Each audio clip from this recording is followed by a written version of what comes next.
दोस्तों स्वागत है आप सभी का हमारे और आपके प्यारे चैनल स्टडीपुर में। दोस्तों आज हम स्टार्ट करेंगे क्लास 12th का फिजिक्स का पहला चैप्टर वैद्युत आवेश तथा क्षेत्र। आज से क्लास 12th का फिजिक्स स्टार्ट हो गया। क्लास 12th इसका फिजिक्स हम स्टार्ट कर दिए।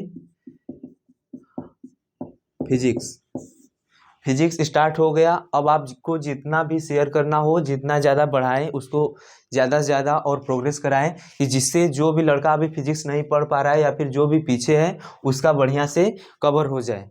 और ज़्यादा से ज़्यादा चैनल को सब्सक्राइब करें, लाइक करें, वीडियो को शेयर करें, जिससे हमारा भी मोटिवेशन बढ़े। और आज से क्लास 12th चालू। अब क्लास 12th का धमाल एकदम स्टार्ट। फिजिक्स में आपको यूनिट फर्स्ट हम पढ़ा रहे हैं, अभी चालू करें आज से यूनिट फर्स्ट में है इलेक्ट्रोस्टैटिक्स। हिंदी होता है स्थिर वैद्युत। यूनिट है फर्स्ट वाला इलेक्ट्रोस्टैटिक, हिंदी होता है स्थिर वैद्युत। इसमें अब आपको पहला चैप्टर पढ़ना है। यूनिट फर्स्ट में पहला चैप्टर है वैद्युत आवेश तथा क्षेत्र। English electric charge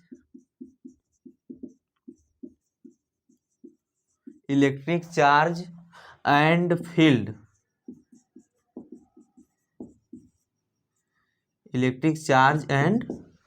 field. इकाई हो गया first unit electrostatic, class 12th physics. उसमें आपका यूनिट फर्स्ट में पहला चैप्टर है वैद्युत आवेश तथा क्षेत्र। आज से पहला लेक्चर स्टार्ट। अब रोज आपको एक लेक्चर फिजिक्स का मिलना चालू। तो पहले हम समझेंगे स्थिर वैद्युत क्या होता है। स्थिर वैद्युत समझो इधर। स्थिर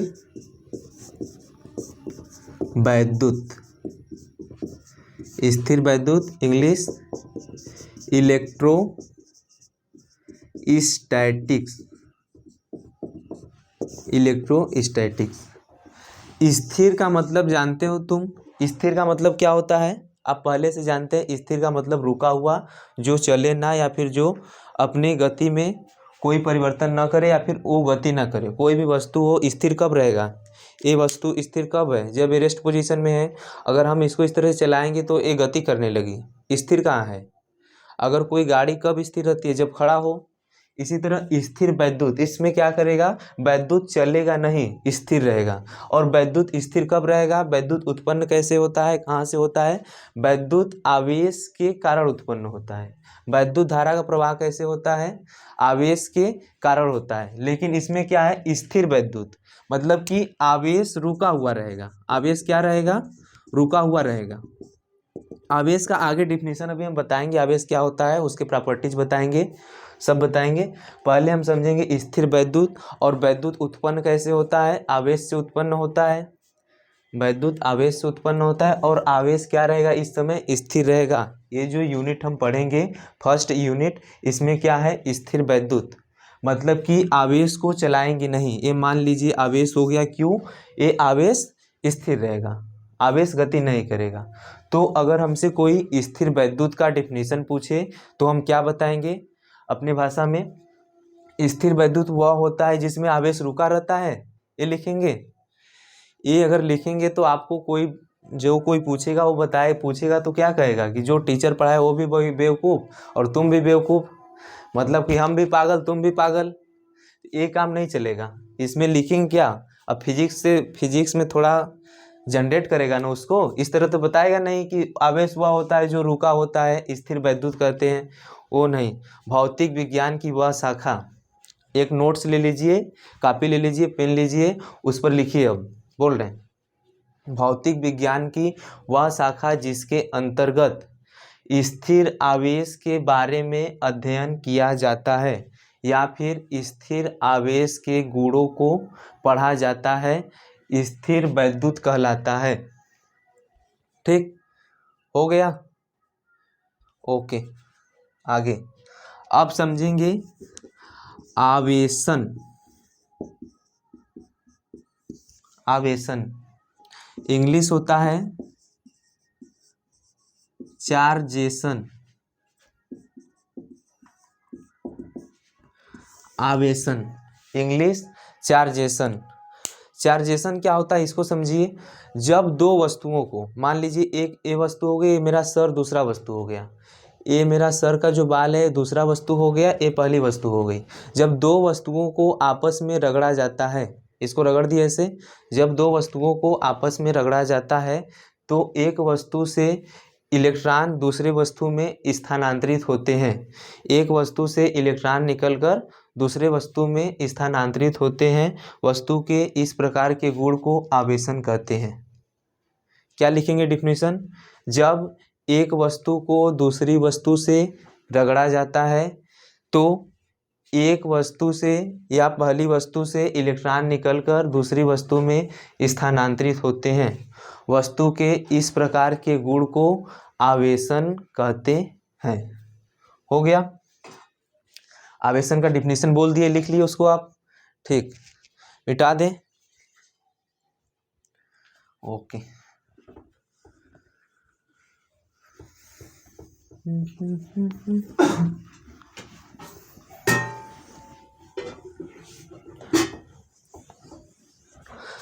अगला नंबर, अगला पॉइंट है आवेश। क्या? आवेश इंग्लिश होता है चार्ज। आवेश, अब आवेश किसे कहते हैं, आवेश का डिफिनीशन क्या होगा, अब इसको समझेंगे। जैसे मान लीजिए कि आप कभी छोट पर इस तरह से पेन लेकर के और एक कागज का टुकड़ा लेकर के, ऐसे एक कागज का टुकड़ा हो गया, एक पेन हो गया, इस तरह से ऐसे सर में रगड़ करके इस तरह से ऐसे ऐसे ऐसे ऐसे इसको चिपकाए होंगे। चिपक गया, देखो चिपक गया ना। इस तरह से मान लो ये पहले था, इसको पोंछ दिए इस तरह से, अब ये नहीं चिपकेगा। चिपक रहा है? नहीं चिपक रहा है। अब उसके बाद किए क्या, इसको थोड़ा सा सर में इस तरह रगड़े, घर्षण कराए। जब घर्षण कराए उसके बाद फिर चिपकाए, देखो चिपक गया। यही फिजिक्स है, यही आवेश है। यही क्या है? आवेश है। इसका मतलब कि इसमें कोई ऐसा गुण है जो इसको चिपका रहा है इस तरह से। अगर इसको हम इस तरह से स्पर्श करा रहे या घर्षण करा रहे तो ये जो कागज़ है वो चिपक गया, उसी को आवेश बोलते हैं। तो डिफिनीशन में क्या लिखोगे कि जब बाल में इस तरह से ले करके ऐसे ऐसे करते हैं और चिपकाते हैं, जो चिपक जाता है उसे आवेश कहते हैं। बताओ, अगर कोई तुमसे पूछे डिफिनीशन आवेश का तो क्या लिखोगे उसमें कि एक सर बताए थे, वो मार्कर हाथ में लिए थे और उसके बाद उसको सर में ऐसे ऐसे करके ऐसे ऐसे फिर चिपकाए एक कागज, इसी को आवेश कहते हैं। तो उस तुमको भी 2 थप्पड़ देगा और हमको भी 2 थप्पड़ देगा। चलो बताओ कहाँ है तुम्हारे सर। ये तुम्हारा क्या है, मेन छोटा समझने के लिए हम बताएं। अब आवेश का डिफिनीशन क्या लिखेंगे, इसको सुनो। आवेश किसी वस्तु का गुण है। ये क्या हो गया? कोई वस्तु। आवेश किसी वस्तु का गुण है जो जिसमें वैद्युत तथा चुंबकीय घटनाएं घटित होती हैं। या फिर आवेश किसी वस्तु का गुण है जिसके द्वारा किसी वस्तु में वैद्युत तथा चुंबकीय घटनाएं घटित होती हैं। लिख लिए। अब वैद्युत तथा चुंबकीय घटनाएं कैसी होती है, ये क्या होता है, अब इसको समझो। ये देखो, ये तुम्हारा किसका, मान लो एक कांच का छड़ है। किसका छड़ है? नाम ख्याल रखना एकदम इसको। एक किसका छड़? कांच का। और ये प्लास्टिक का छड़। अब इसको देखो, जब हम इस तरह से कागज लेकर के, एक कागज हो गया और एक कागज का टुकड़ा हो गया, एक कागज का टुकड़ा, ये देखो एक कागज का टुकड़ा हो गया। अब उसके बाद हम इसको घर्षण करा रहे हैं, ऐसे घर्षण कराए और उसके बाद देखो इसको चिपका रहे हैं, देखना एकदम बढ़िया से। चिपक गया, चिपक गया ना। अभी सही से नहीं चिपका, देखो चिपक गया, सॉरी गिर गया।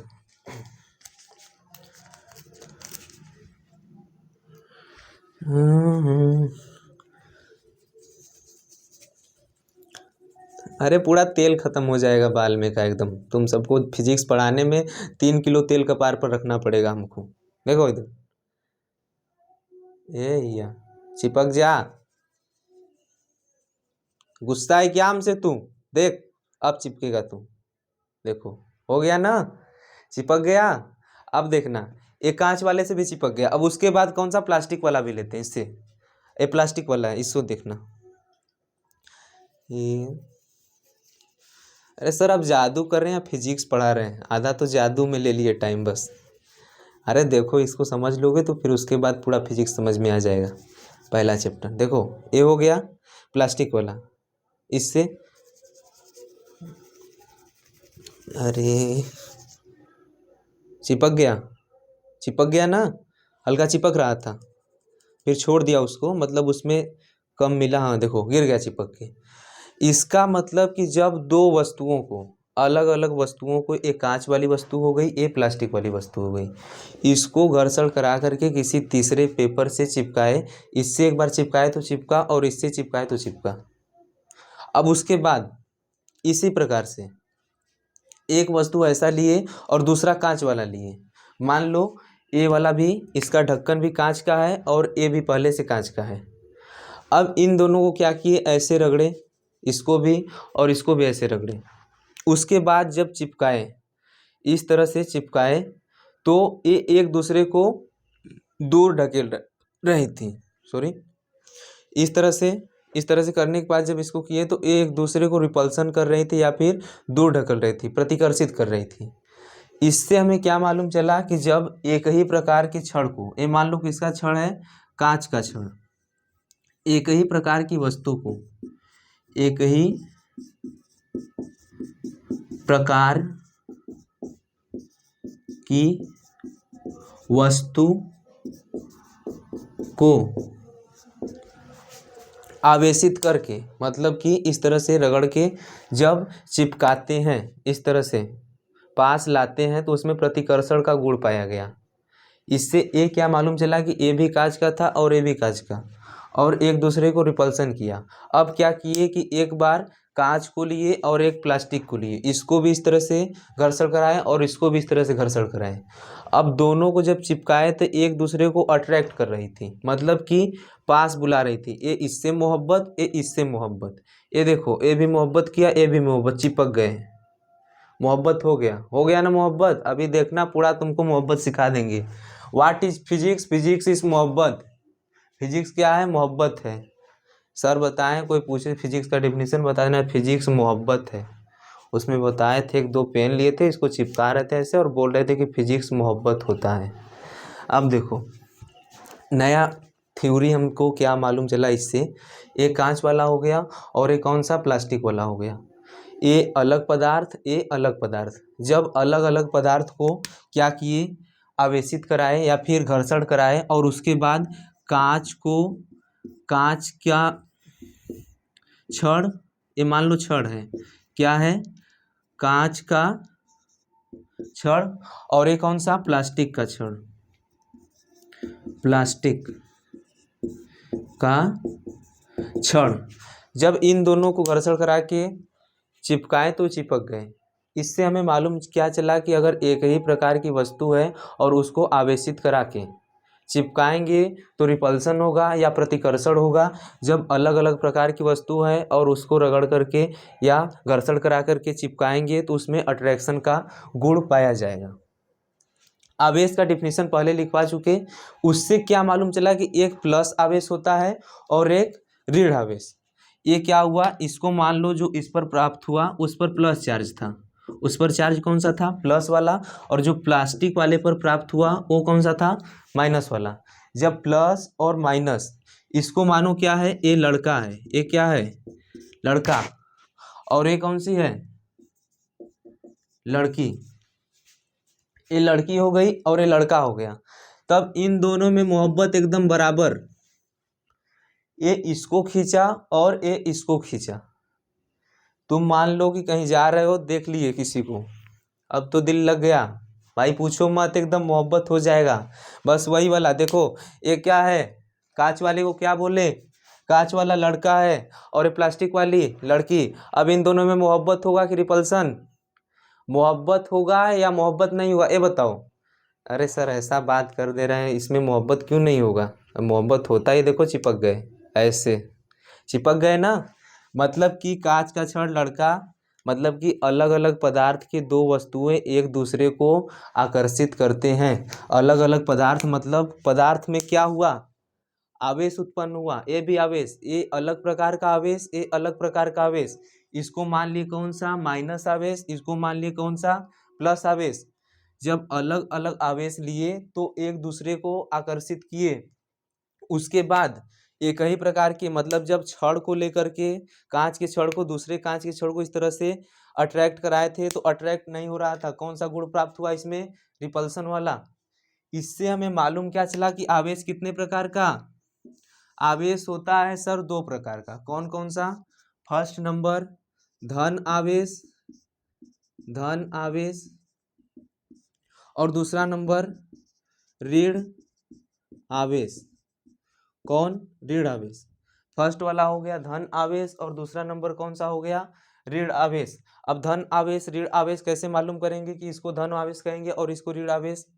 इससे मालूम करेंगे जब कांच वाली, ये कौन सी, प्लास्टिक वाली, इसको इस तरह से रगड़े तो पहले इसी तरह नाम रख दिए इसका कि इसका नाम रहेगा धन आवेश और इसका नाम रहेगा ऋण आवेश।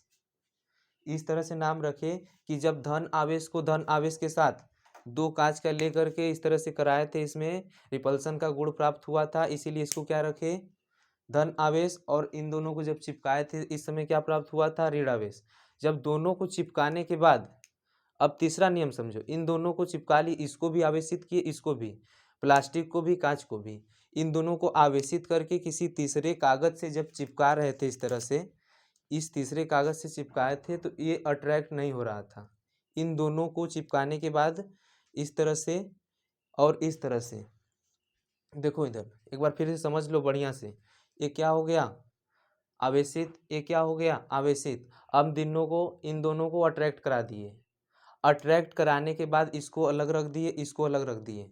अब इससे क्या किए, इससे एक कागज को चिपकाए, ये चिपक नहीं रहा था, उसके बाद इसको हटा करके अब इससे चिपकाए, इससे भी चिपक नहीं रहा था। इससे हमें क्या मालूम चला, नया तरीका, कि इसको और इसको आवेशित करके दोनों को जब पास लाए तो इसमें भी आवेश था और इसमें भी आवेश था और दोनों खत्म।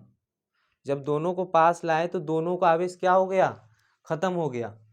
अब हमें ये मालूम करना है कि इसका आवेश गया क्या, कहाँ, या फिर क्या हुआ। जब दोनों, ऐसी कोई वस्तु बताओ जिसको मिलाने पर उन दोनों का मान शून्य हो जाए, ऐसी कोई पदार्थ बताओ, कोई वस्तु बताओ जिनको मिलाने पर उनका मान क्या हो जाए, शून्य हो जाए। इससे तो हमें कोई मालूम नहीं चला कि इन दोनों को मिलाने पर क्या हो जाएगा, शून्य हो जाएगा। लेकिन हम गणित की परिभाषा में, या गणित हमें ये बताता है, अगर मान लो कि +5 है, -5 और कौन सा है, +5 है, इन दोनों को ऐड करेंगे तो उसका मान किसके बराबर हो जाएगा, 0 के बराबर हो जाएगा। अगर -5 है और क्या, +5 है, और दोनों को ऐड करके जब लिखेंगे तो कितना हो जाएगा, 0 हो जाएगा। इससे हमें नया बेसिक क्या मालूम चला कि इसमें भी मान लो कि +5 आवेश रहा होगा और इसमें -5 आवेश रहा होगा। इसको जब इस तरह से कराएं, इसमें +5 आवेश, इसको कराएं -5 आवेश। अब जब इन दोनों को पास लाएं तो दोनों खत्म, जब दोनों जुड़े तो क्या हो गए, 0। इसी से हम इसका नाम क्या रखें, प्लस आवेश, धन आवेश और कौन सा आवेश, ऋण आवेश। कौन सा, धन आवेश और ऋण आवेश। तो अब लिखेंगे क्या इसमें, आवेश का डिफिनीशन बोल दिए, लिख लिए, क्या लिखे उसमें, आवेश का डिफिनीशन में क्या लिखे हो, गिर गया, ठीक। आवेश का डिफिनीशन क्या लिखे, लिखो, बोल रहे हैं, आवेश किसी वस्तु का गुण होता है, आवेश किसी वस्तु का गुण होता है जिसके कारण उस वस्तु में वैद्युत तथा चुंबकीय घटनाएं घटित होती हैं, वैद्युत तथा चुंबकीय घटनाएं घटित होती हैं, ठीक। अब उसके बाद आवेश के प्रकार, क्या लिखेंगे? आवेश के प्रकार, आवेश के प्रकार, आवेश के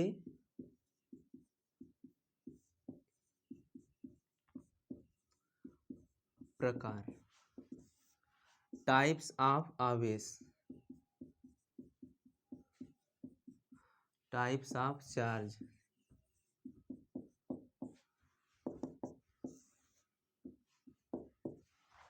आवेश कितने प्रकार के अभी बताए? 2 प्रकार के। कौन कौन सा? पहला धन आवेश, इंग्लिश पॉजिटिव चार्ज। दूसरा नंबर ऋण आवेश, इंग्लिश निगेटिव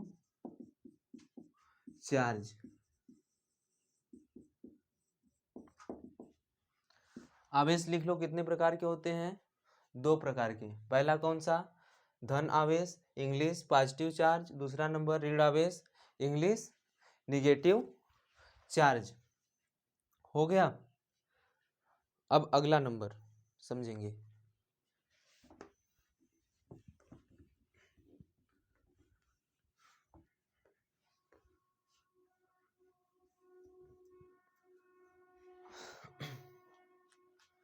आवेश के गुण, आवेश के गुण। आवेश के गुण क्या होते हैं इसको एकदम आराम से समझो। देखो, एक मान लो ये वस्तु हो गई और दूसरी ये वाली वस्तु हो गई, 2 वस्तु है। अब इसको हम यहाँ पर बना रहे हैं इस तरह से। मान लो पहले तुम परमाणु पढ़े होगे, परमाणु पढ़े हो, उसमें क्या होता है? नाभिक। परमाणु में क्या होता है? नाभिक। नाभिक के अंदर क्या होता है? न्यूट्रॉन और प्रोटॉन होते हैं। नाभिक के अंदर कौन कौन होता है? न्यूट्रॉन और प्रोटॉन। और उसके बाहरी कक्षा में क्या होते हैं? बाहरी कक्षा में, बाहरी कक्षा है, मान लो इसका क्या है? बाहरी कक्षा है, इसमें क्या होते हैं? इलेक्ट्रॉन। बाहरी कक्षा में क्या होते हैं? इलेक्ट्रॉन। इलेक्ट्रॉन हो गया, ठीक। और ये दूसरी वस्तु है, ये क्या है? दूसरी वस्तु, ये दूसरी वस्तु हो गई।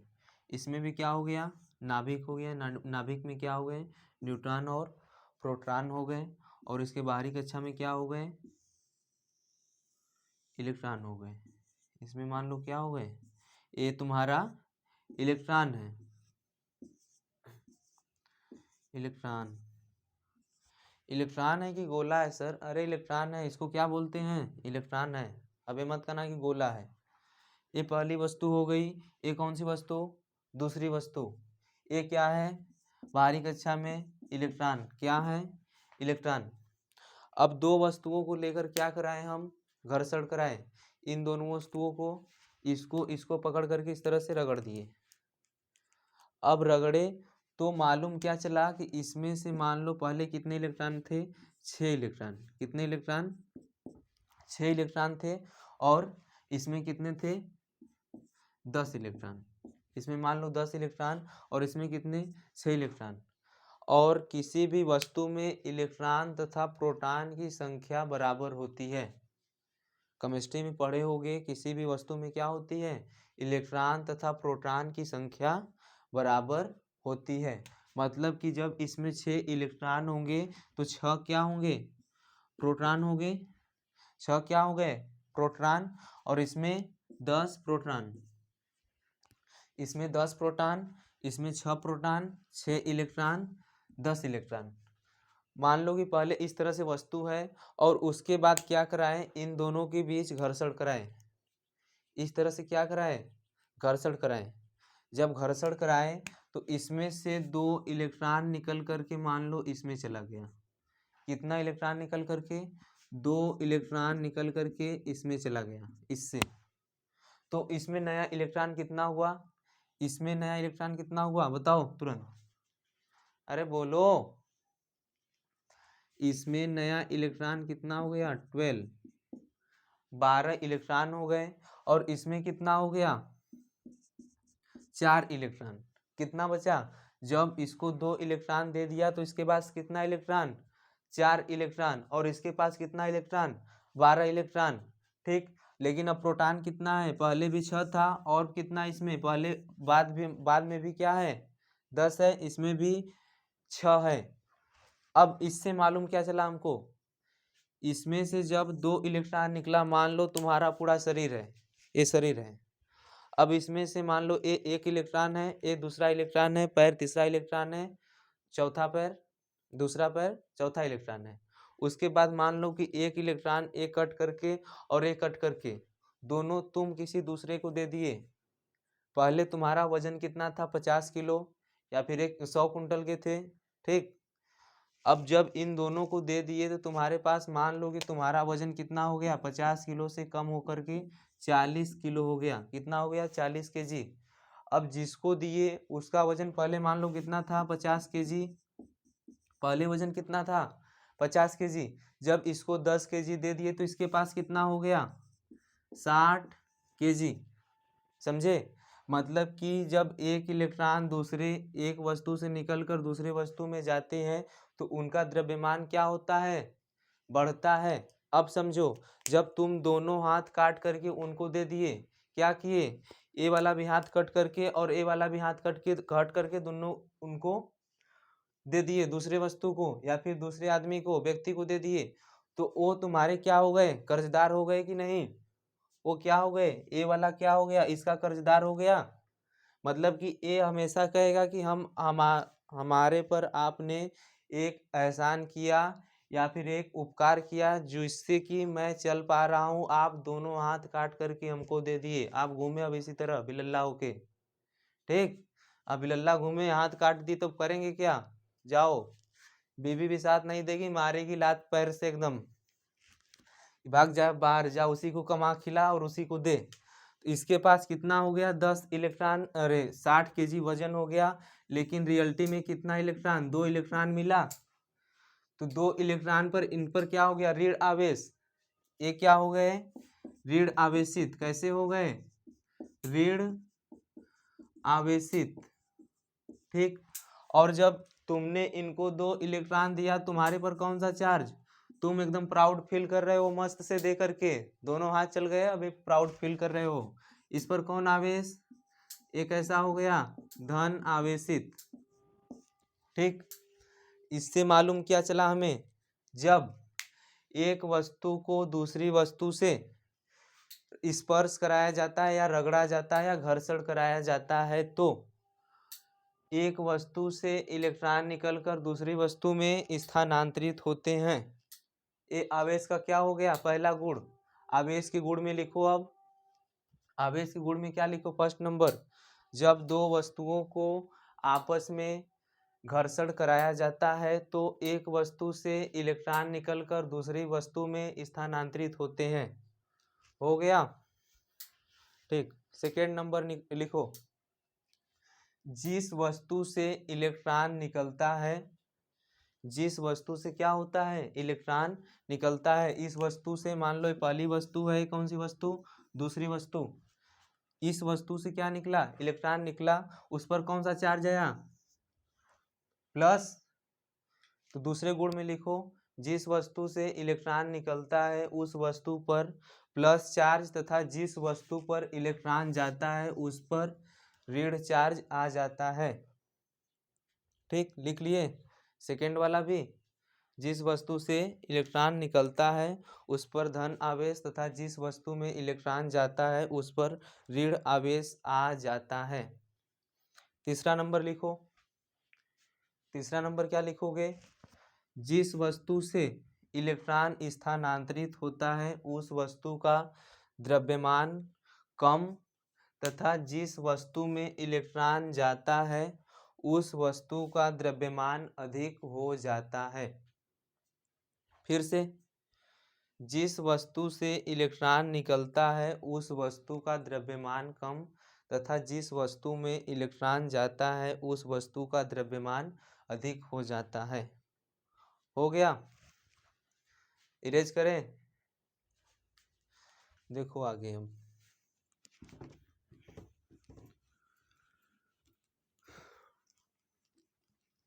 3 पॉइंट लिखवा दिए इसमें।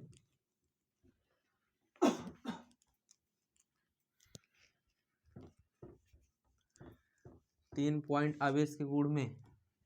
अब आगे समझो अगला पॉइंट, चौथा नंबर।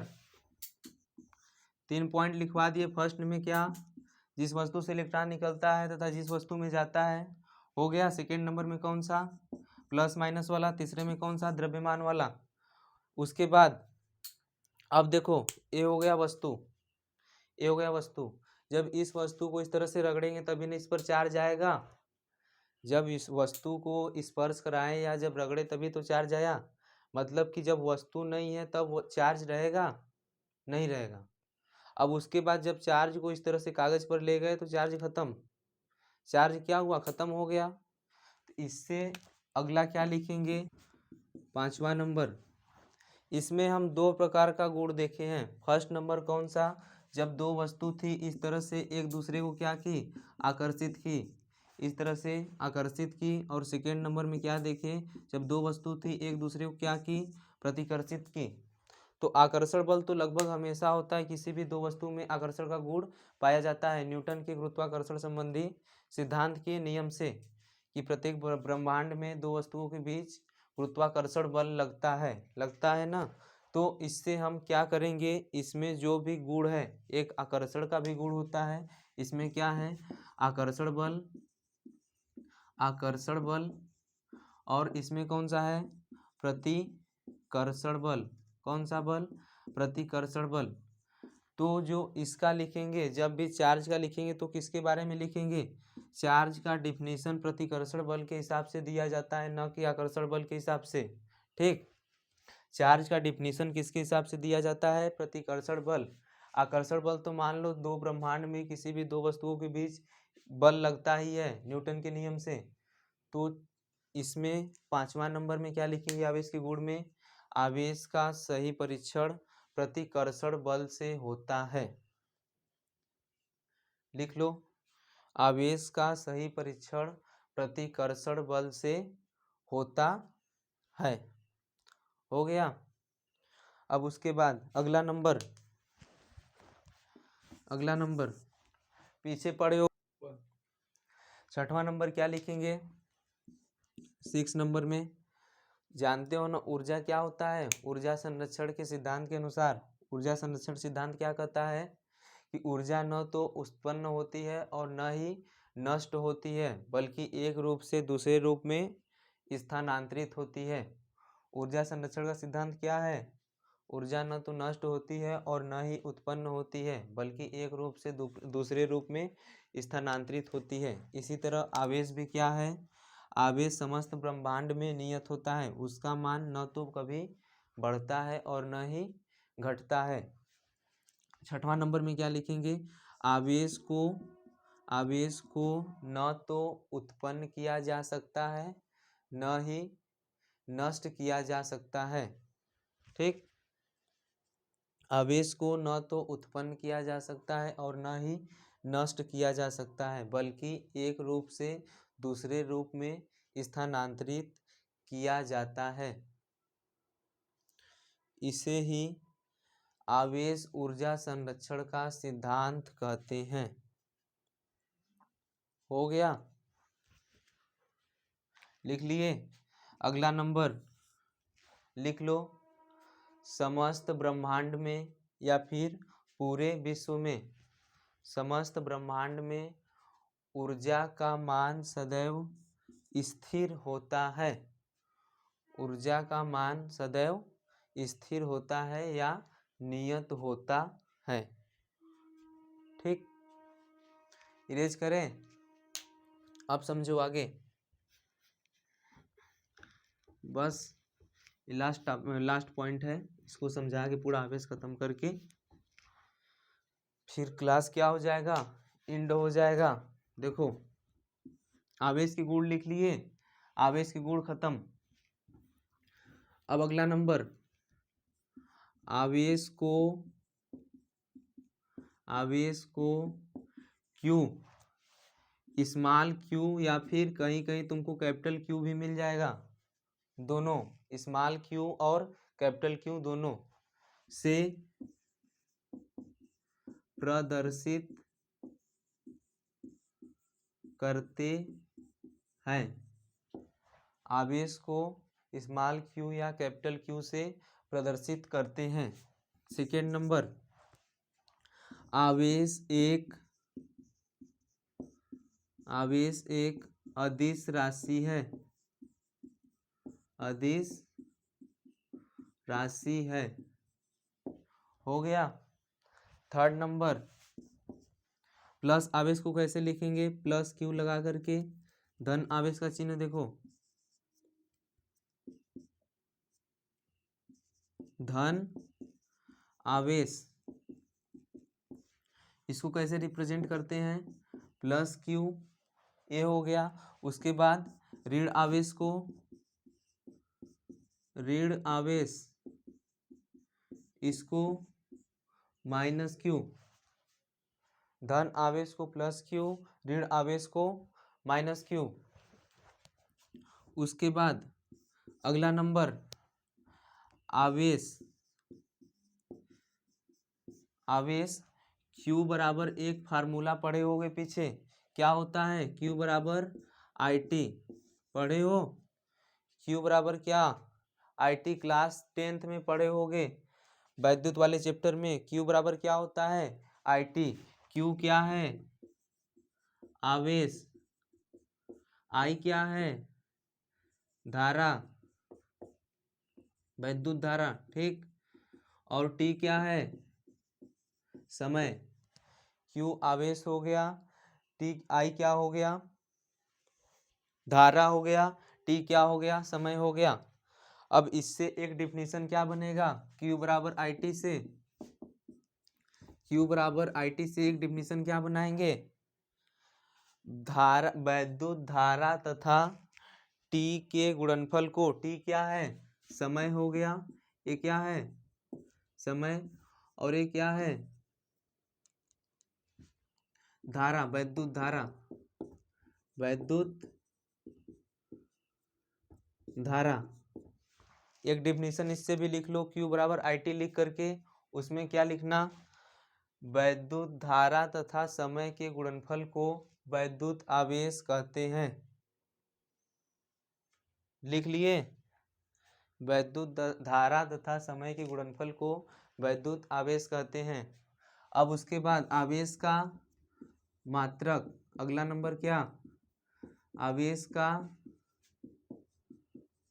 मात्रक। देखो अभी क्या पढ़े हम, Q बराबर IT, इससे क्या होगा, I का मात्रक क्या होता है, I का मात्रक क्या होता है, धारा का मात्रक एम्पियर होता है, क्या होता है, एम्पियर। और T का क्या होता है, T का सेकेंड, एम्पियर सेकेंड हो गया पहला मात्रक। या फिर इसी को क्या लिखते हैं, कूलाम, क्या लिखते हैं, कूलाम, एम्पियर सेकेंड, या फिर इसको कूलाम लिखते हैं। अगला मात्रक फ्रैंकलिन, फ्रैंकलिन। उसके आगे ESU, अगला नंबर EMU, ESU, EMU। और अगला नंबर क्या होता है, फैराडे, कौन सा, फैराडे। फैराडे क्या है, इसका सबसे बड़ा मात्रक है, फैराडे क्या है, फैराडे सबसे बड़ा मात्रक, आवेश का सबसे बड़ा मात्रक क्या होता है, फैराडे हो गया। एक फैराडे बराबर 96,500 कूलाम, ठीक। 1 फैराडे बराबर कितना? 96,500 कूलाम। ये फ्रैंकलिन कहाँ से आया? फ्रैंकलिन नाम, इसको कल की क्लास में क्या करेंगे? डिस्कस करेंगे। तब से तुम कभी कहीं बुक में पढ़ के आना या फिर देख करके कहीं से भी फ्रैंकलिन कहाँ से आया, फिर फ्रैंकलिन नाम कहाँ से पड़ा इसका, या फिर जो आवेश का मात्रक है फ्रैंकलिन कहाँ से आया, और ESU EMU का फुल फॉर्म खोज के आना और उसको बताना, हमको कमेंट सेक्शन में ज़रूर लिखना। आज के लिए इतना ही। अगर वीडियो अच्छा लगा हो तो उसको लाइक करिए, सब्सक्राइब करिए, शेयर करिए। रोज़ आपको एक क्लास फिजिक्स का डेली मिलेगा, और जिसमें इसमें जो भी न समझ में आया हो उसको कमेंट सेक्शन में ज़रूर लिखिए। धन्यवाद। स्टडीपुर की तरफ से आप पढ़ाई जारी रखिए, बढ़िया करिए, बेटर करिए। इसी शब्दों के साथ मैं आज के लिए धन्यवाद देता हूँ। हम समझेंगे कि आप ज़रूर पढ़ाई कर रहे होंगे।